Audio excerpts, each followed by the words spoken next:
God!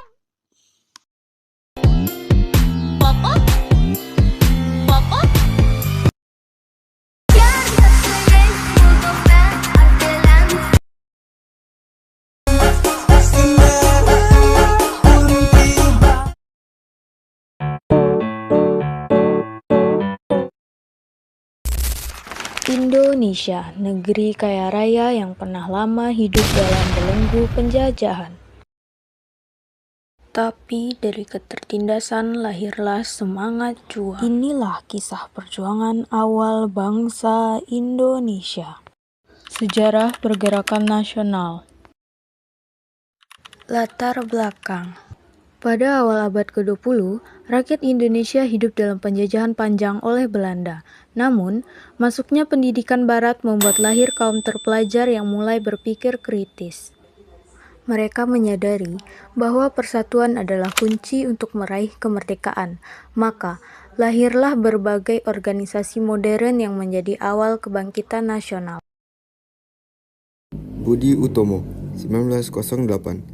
Pada 20 Mei 1908, organisasi Budi Utomo berdiri di Batavia, didirikan oleh Dr. Sutomo dan para pelajar Stovia.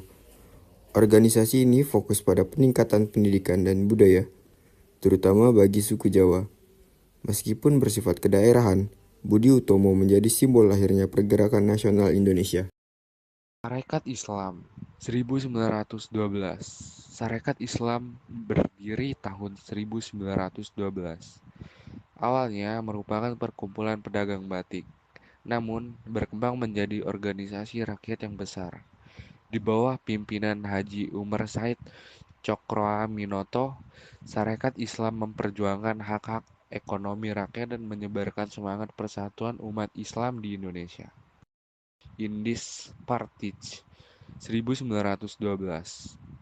Tiga tokoh besar, Douwes Dekker, Dr. Cipto Mangunkusumo, dan Suwardi Suryaningrat mendirikan Indis Partij.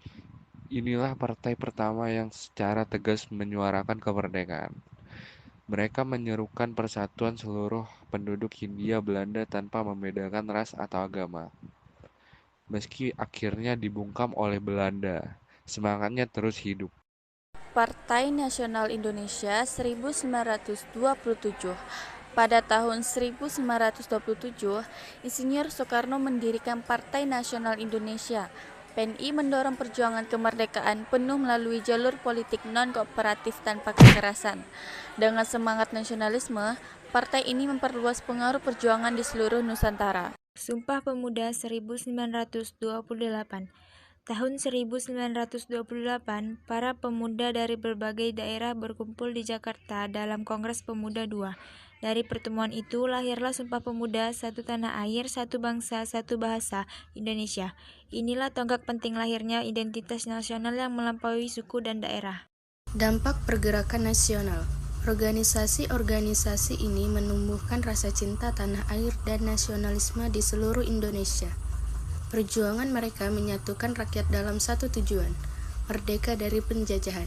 Semangat ini menjadi fondasi bagi proklamasi kemerdekaan Indonesia pada 17 Agustus. Peran perempuan dalam pergerakan nasional. Di balik barisan kaum pria yang berjuang mengangkat senjata dan pena, berdiri pula perempuan-perempuan tangguh yang turut menyalakan bara perubahan.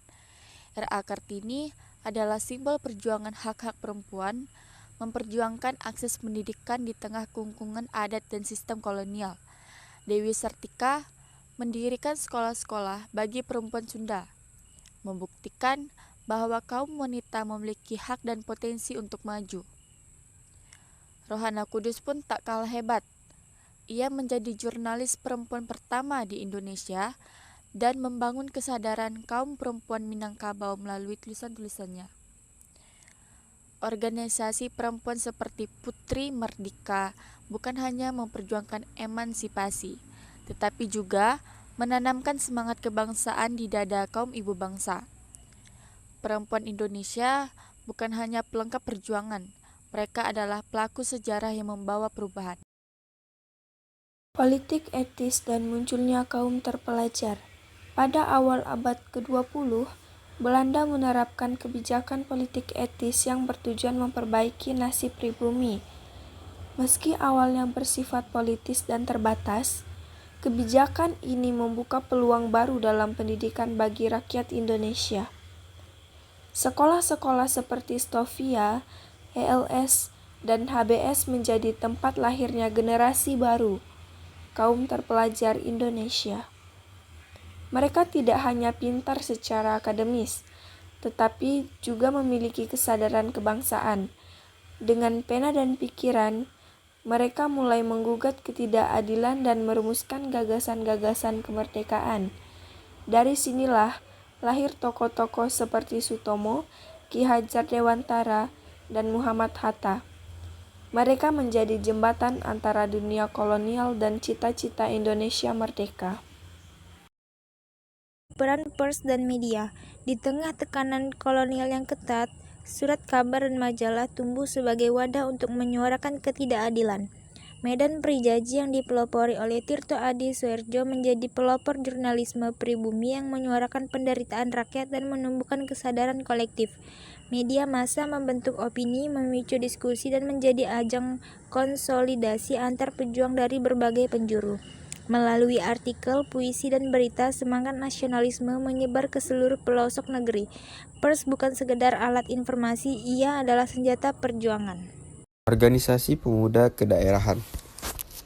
Jong Java, Jong Sumatera, Jong Ambon, Jong Batak, dan lainnya lahir sebagai wadah pemuda untuk berkumpul dan menyuarakan kebanggaan daerah.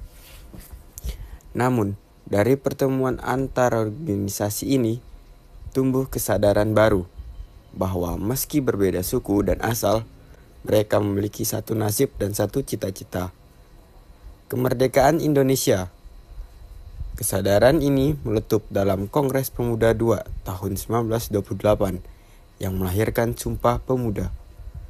Pemuda-pemuda inilah yang menjadi fondasi kesatuan bangsa, menghapus batas kedaerahan demi satu tanah air, satu bangsa, dan satu bahasa Indonesia. Strategi kooperatif dan non-kooperatif. Dalam menghadapi kekuasaan kolonial, organisasi pergerakan nasional menempuh dua strategi utama.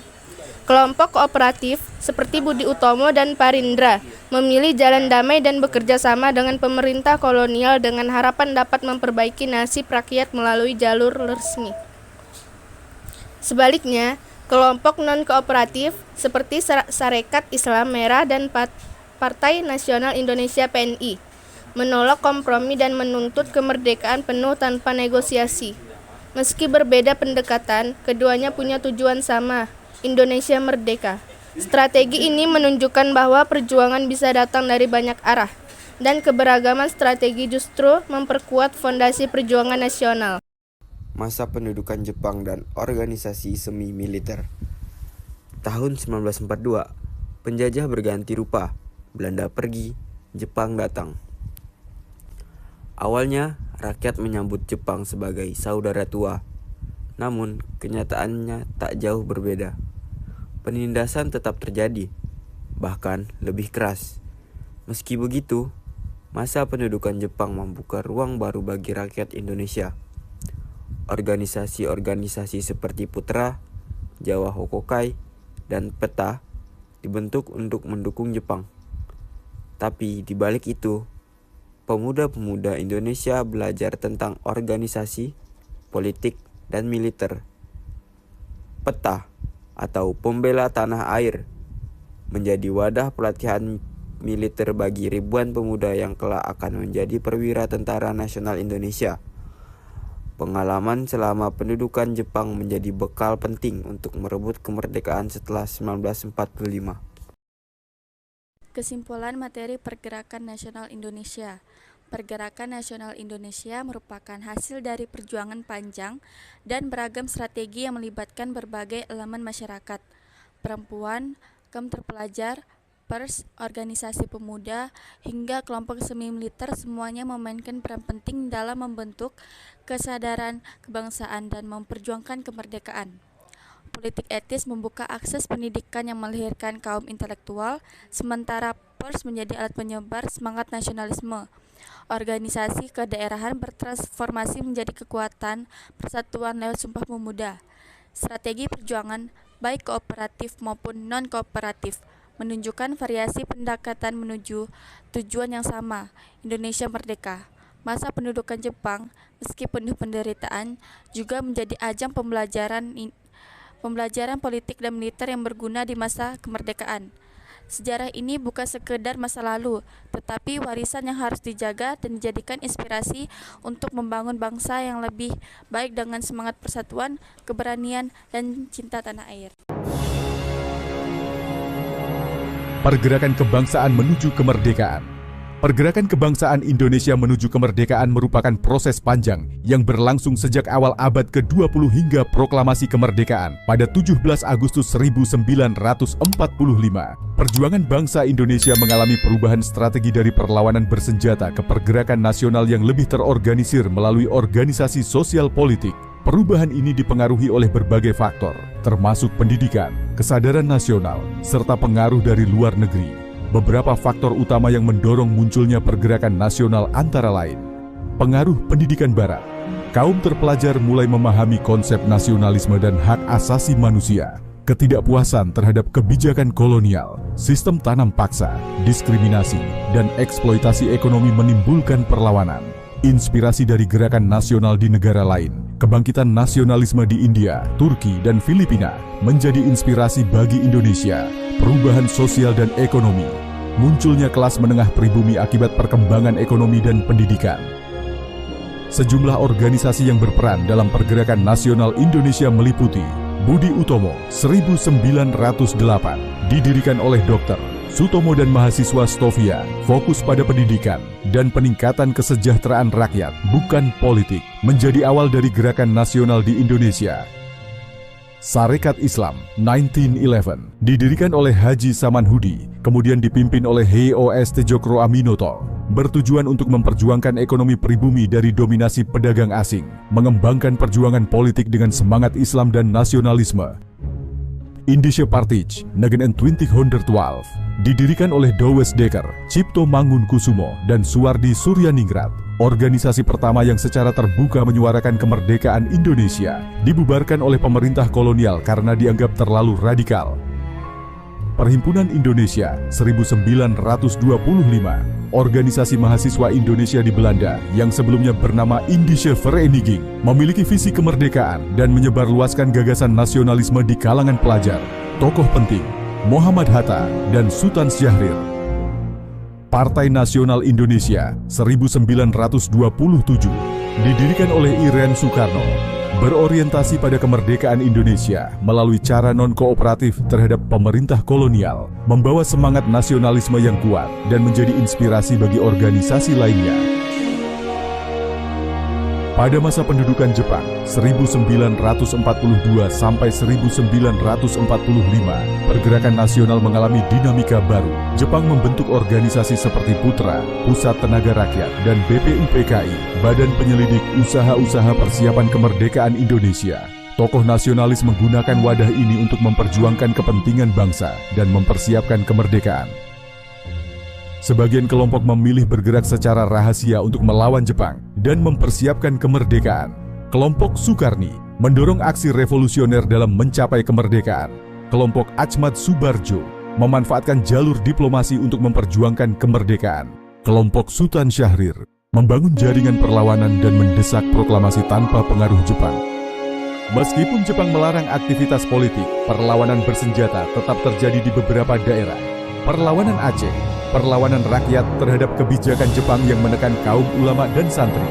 Perlawanan Peta di Blitar 1945, dipimpin oleh Supriyadi, melawan kekejaman Jepang terhadap rakyat Indonesia. Perlawanan Peta di Meureuh Aceh, gerakan perlawanan terhadap kebijakan Jepang yang mengeksploitasi rakyat. Perlawanan Peta di Gumilir Cilacap, melawan dominasi Jepang dengan tujuan membebaskan Indonesia. Perlawanan rakyat Indramayu, rakyat melakukan perlawanan atas eksploitasi tenaga kerja dan sumber daya. Perlawanan rakyat di Kalimantan, gerakan perlawanan masyarakat terhadap Jepang di wilayah Kalimantan. Pergerakan nasional menuju kemerdekaan Indonesia melalui berbagai tahapan, dari organisasi pergerakan, perjuangan politik, hingga perlawanan bersenjata. Keberanian para tokoh nasional dan strategi perjuangan yang adaptif akhirnya membawa Indonesia pada kemerdekaan pada 17 Agustus 1945.